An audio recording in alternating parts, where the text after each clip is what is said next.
The Consort Tournament by Watermelon's Melon Felon. Chapter 14.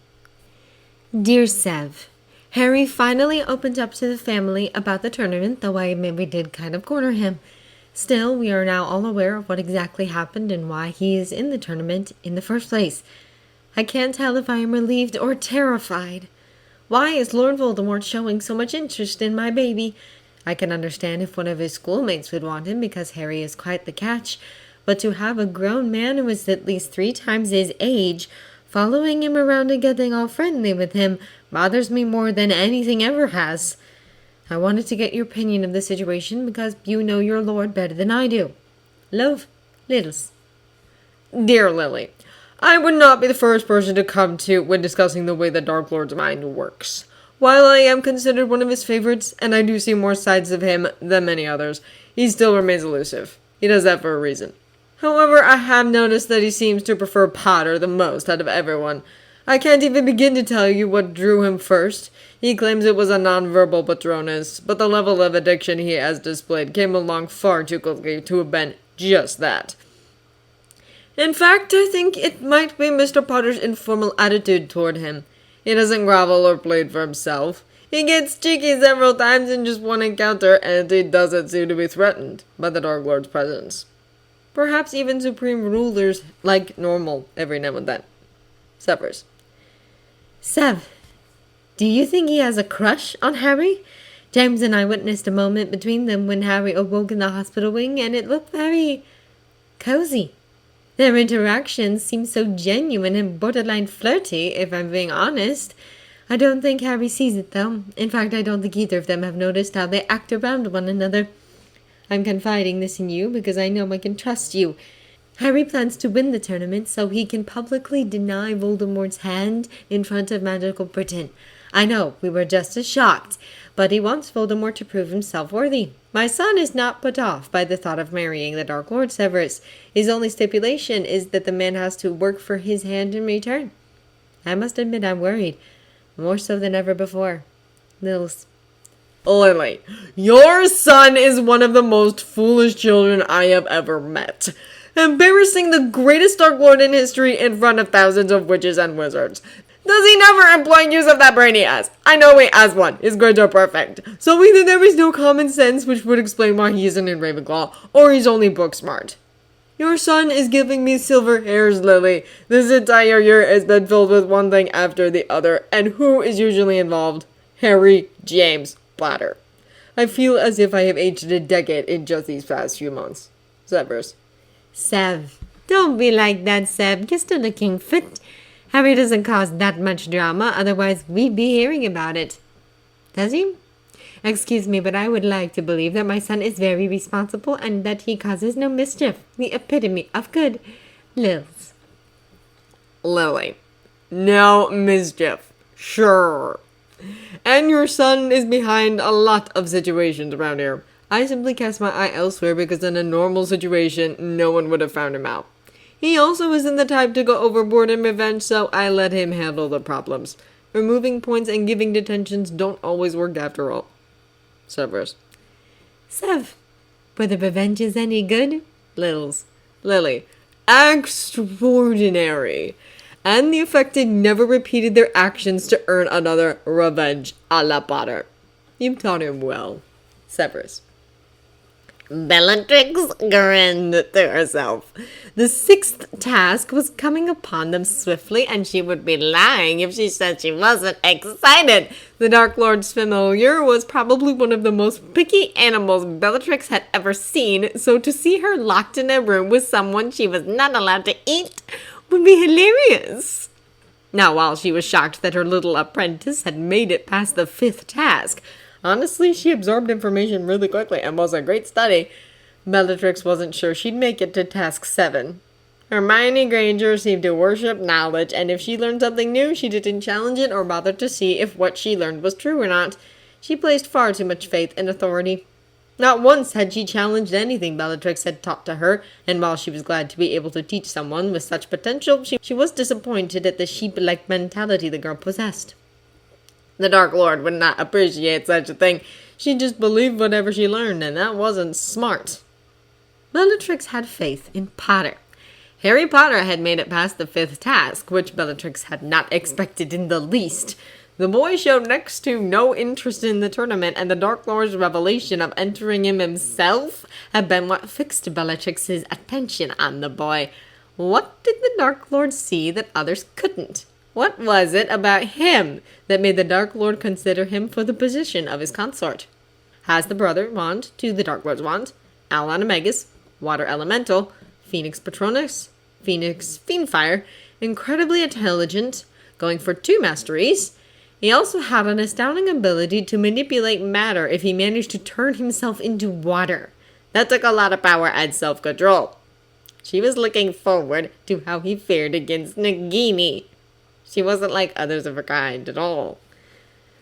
Voldemort had prepared the room that would be used ahead of time. The 6th task would take place in the room of requirement.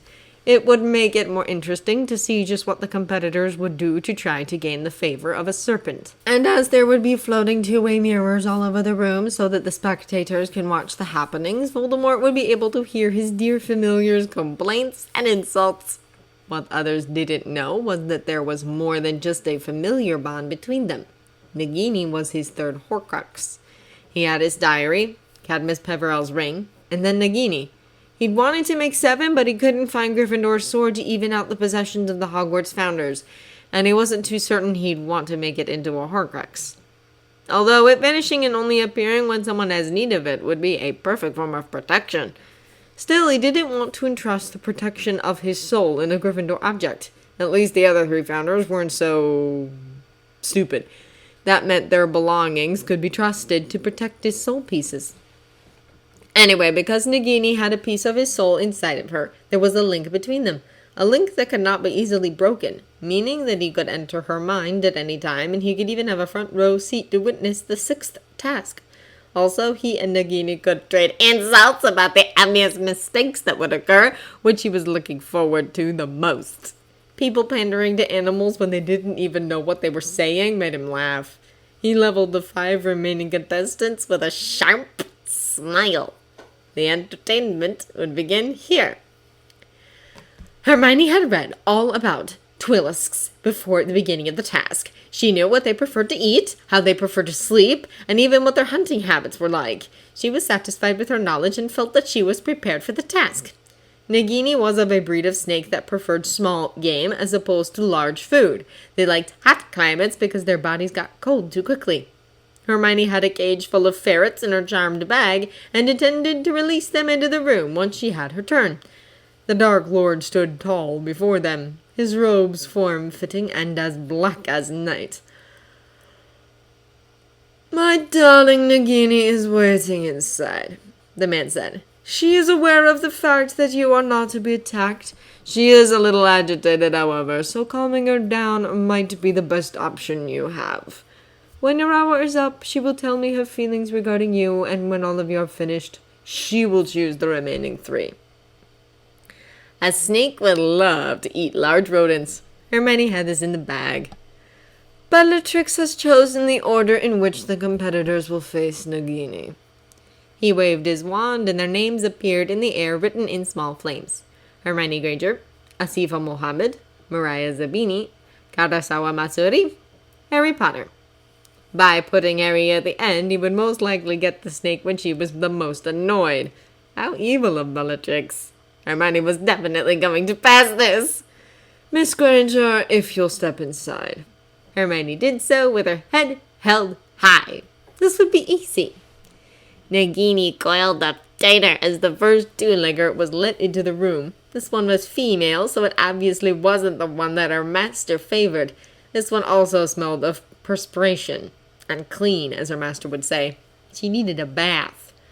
Nagini watched her closely, her golden eyes glinting.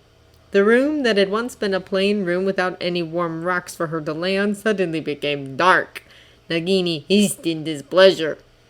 The entire room, which she had been told would change depending on the 2-legger's desires, turned into a place. A place where the trees looked strange and coiled around each other, and it was slightly wet and smelt terrible. A tingle running down her spine alerted her of her master's presence. She must have read up on your kind, he whispered quietly in her mind. Twiddisks are known for being fond of jungle-like habitats, but you, my dear, have never lived in a jungle. Nagini shook her head in displeasure. She did not like the room now. It was much better when it was all stone. Do I really have to be in here for an hour? She asked her master. Yes, he answered. I said I would give you all the mice you desire as payment. I want a person, though. Mice aren't good enough. Her master sighed. Perhaps I can find a prisoner for you to have. Feeling much better now, the serpent returned her attention to the two-legger, who was busy emptying a large cage from her strange bag. Inside were several long-bodied creatures, sort of like mice, but definitely longer. What are those? She asked. They smelled horrible, and she reared back from their collective scent. Don't you want to eat? The two-legger asked her. Sometimes Nagini wished her face could do all of the things her masters could do. She knew the perfect look that would answer the female's question. She just couldn't do it. In response, Nagini hissed loudly, baring her fangs as a threat. She then turned around and slithered toward a large tree that had roots sticking out of the ground. Slithering up the large protrusion, the serpent coiled around herself again and closed her eyes. You could at least converse with her master in silence this way. That was better than nothing. Only 5 hours. Just 5 hours of this. Nagini lifted her head when the next two-legger entered the room. The last one had gotten frustrated when she didn't get any attention from the serpent. Poor Nagini had to suffer through drastic changes as the room kept changing shape. First it was the strange jungle, as her master called it. Then it was a forest that made her think of the one outside the school. And then it got really hot with sand getting into her scales. She disliked that room the most. Nagini liked cooler temperatures. She was used to how nice and cool her master's nest was. He liked it cold as well. She'd been hatched there, and her whole life had been centered around the cold. Just because others of her kind preferred warm spaces didn't mean she did as well. Not at all. So the female two-legger had gotten even more annoying. She tried to levitate the terrible meals she brought, hoping that wiggling them in Nagini's face would make her want to eat them. But she didn't. They smelled horrible. Nagini had standards and liked for her food to be clean. The room had reverted back to the stone-only room when the female left, and Nagini was reluctant to see what this two-legger would do. He smelled worse than the last one. It made her think of the white follower of her master. Lucius? Her master asked. Yes, that one, she agreed. Lucius tended to wear strange scents because he thought they made him more attractive to potential mates. But he had a mate already, so Nagini didn't understand why he cloaked himself in such displeasing scents. And why did his mate tolerate it? He does it to appear more powerful and to display dominance. Because he has more than others do, therefore he prefers to rub it in by using ridiculously lavish items, her master clarified. And his mate likes it. It smells good to her. Strange. Two-leggers had such strange customs. This man did not look well. In fact, his scent, which had been completely soaked in that horrible smell, was now tinged with another scent. This one she recognized easily because it didn't matter where it came from. Fear was potent. She could feel her instincts demanding that she play. But her master said she couldn't hurt any of the two-leggers that she was to be exposed to. It wasn't fair.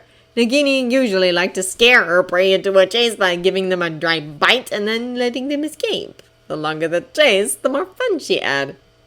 The man was backed against the far wall, eyeing her with obvious distrust. She found it amusing. Master, this one will not pass. He is terrified of serpents. He would not be a good mate for you if something so simple scares him so much. You are awe-inspiring, my dear. Perhaps he is simply worried about offending you.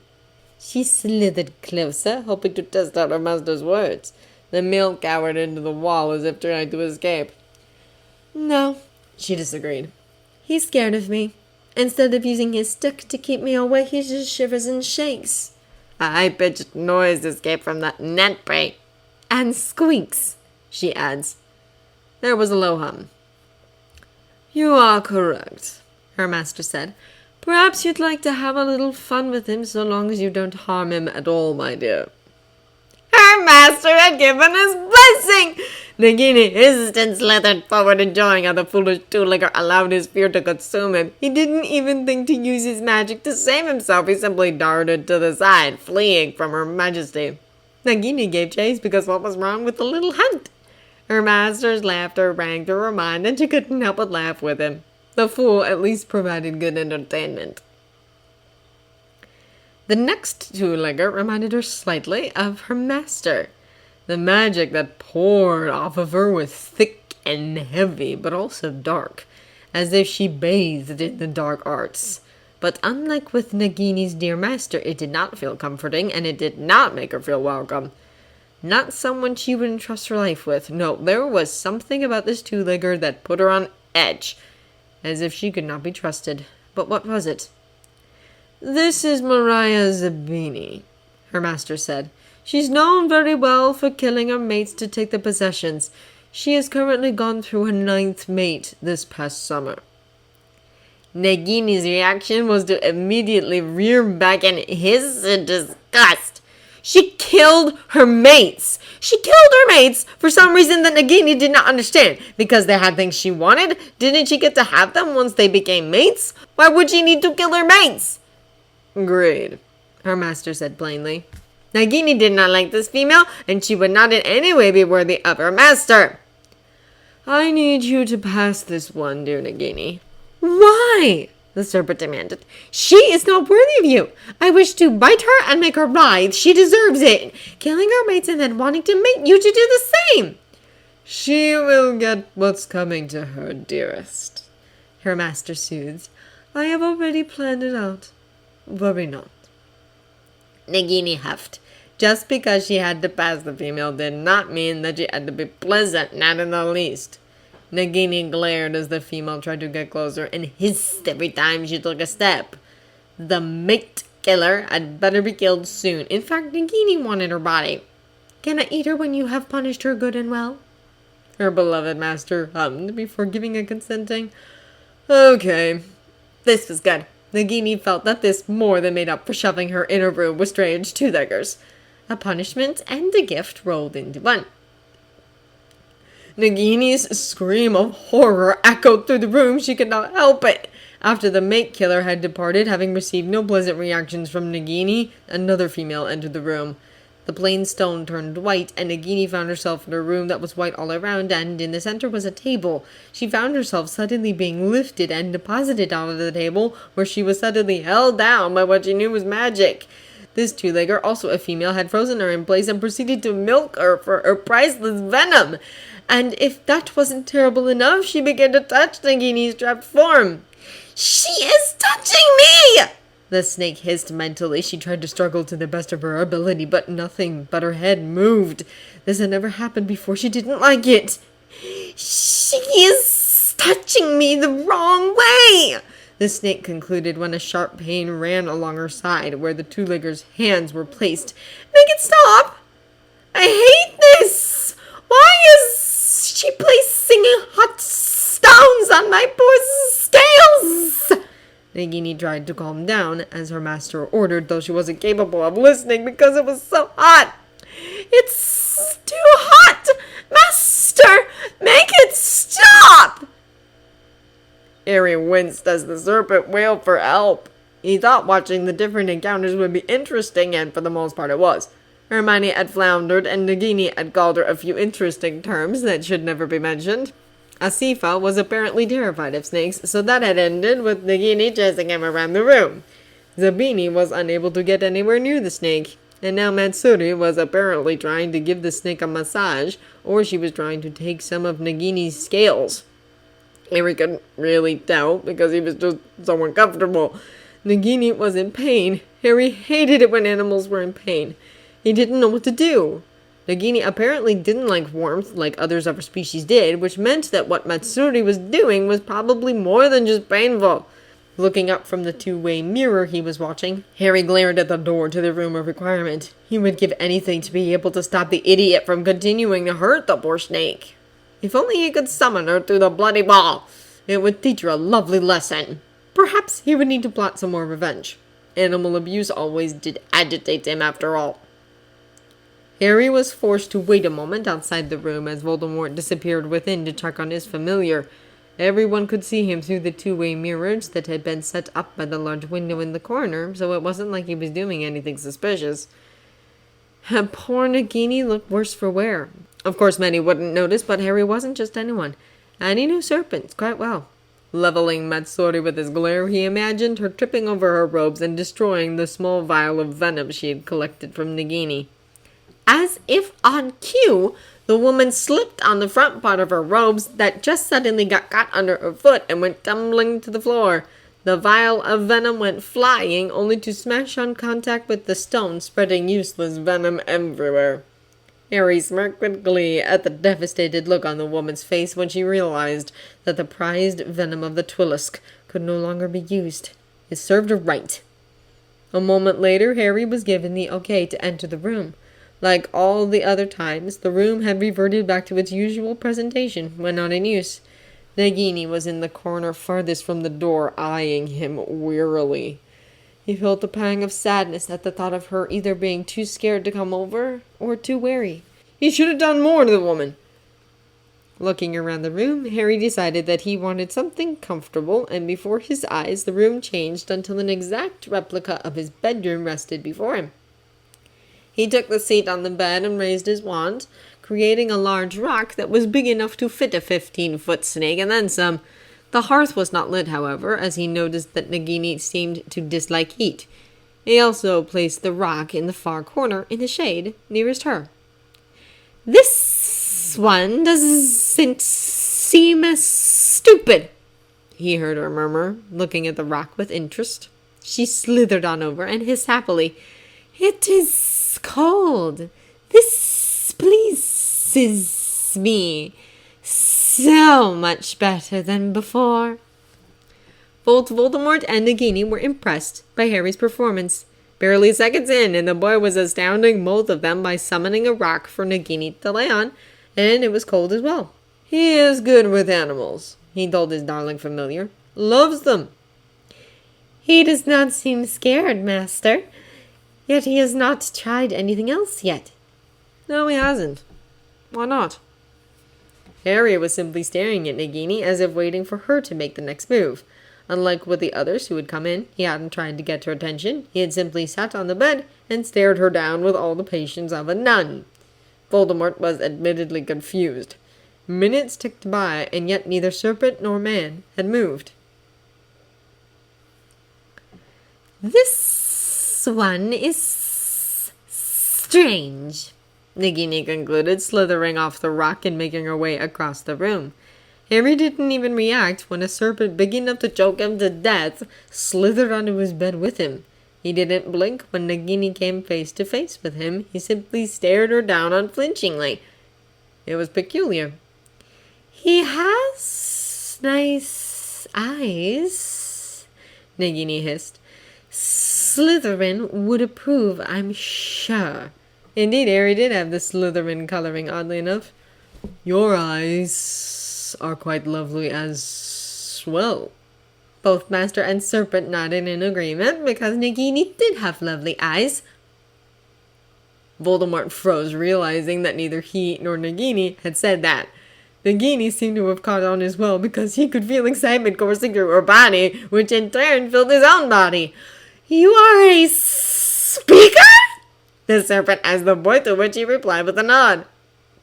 Voldemort was left speechless as his familiar immediately curled up in Harry Potter's lap and began speaking swiftly in her excitement. He couldn't help it. Twilisks were rare, and he knew that he might never get another chance to meet one, so if exposing some of his talent was the way to go about it, then damn it all he would. And now that this was out of the bag, he could finally speak to the wound spore. At least some good came out of this whole situation. Nagini had coiled around him, asking him all sorts of questions. "When did you learn that you were a speaker? I thought only members of the great Slytherin family could speak the noble tongue of the serpents. Why did you not tell my master about your skill?" Harry had to wait because he hadn't known that a snake could speak so quickly, especially if they sounded like they were speaking English with a prominent lisp. All of the S's were pronounced and several other sounds were made to sound like S's. I've been able to speak my whole life, he finally answered. It's magic that is passed down through the lines. Some families have talents that are only in their lines. No one else in my family can speak to animals, though, so I don't know where it came from. Probably one of those lines that married into the main line. It could have come from the Blacks or the Malfoys.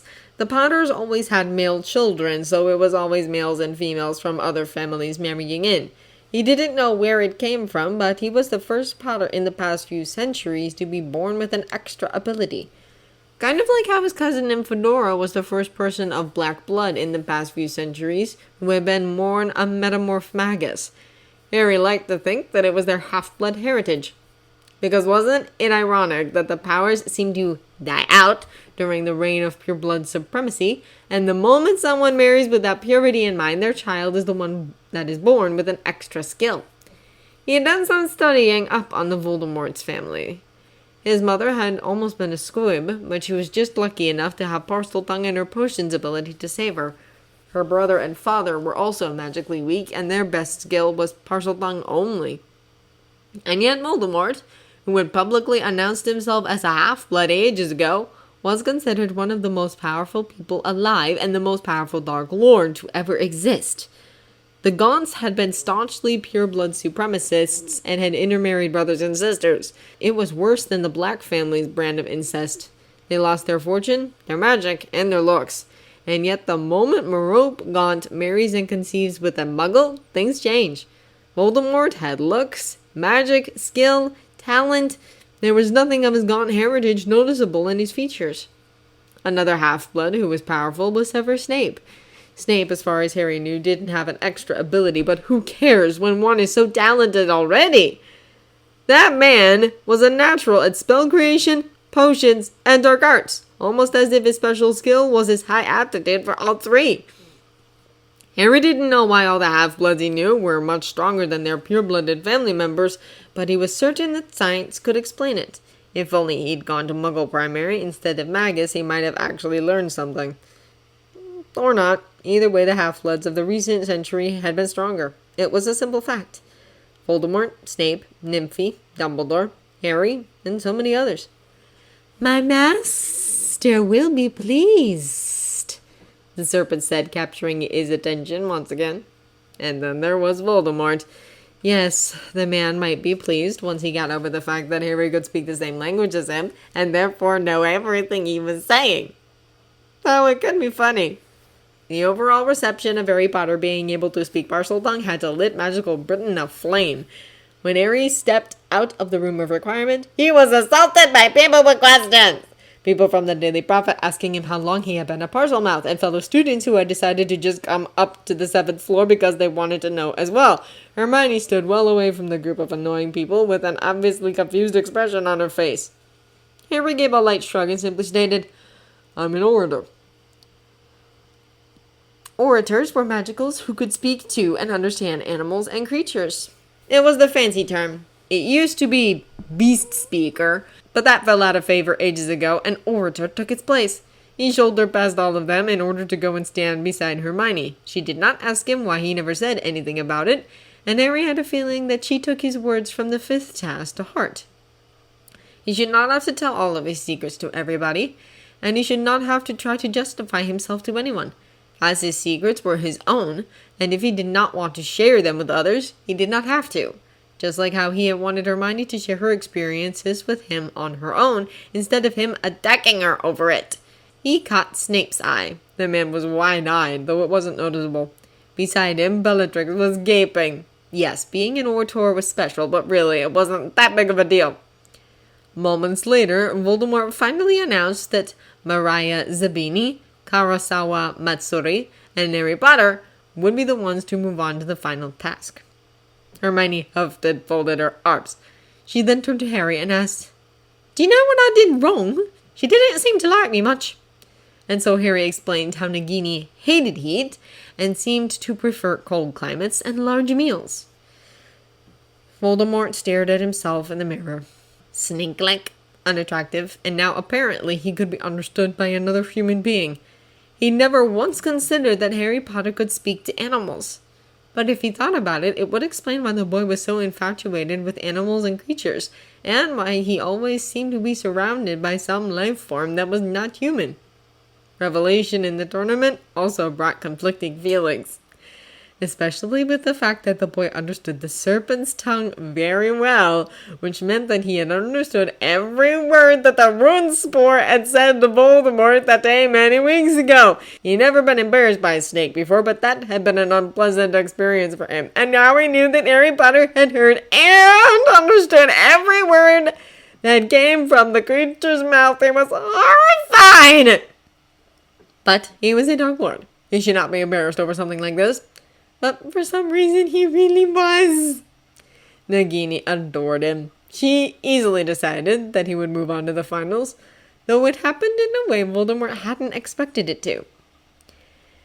And now came the 7th task, which he found himself dreading.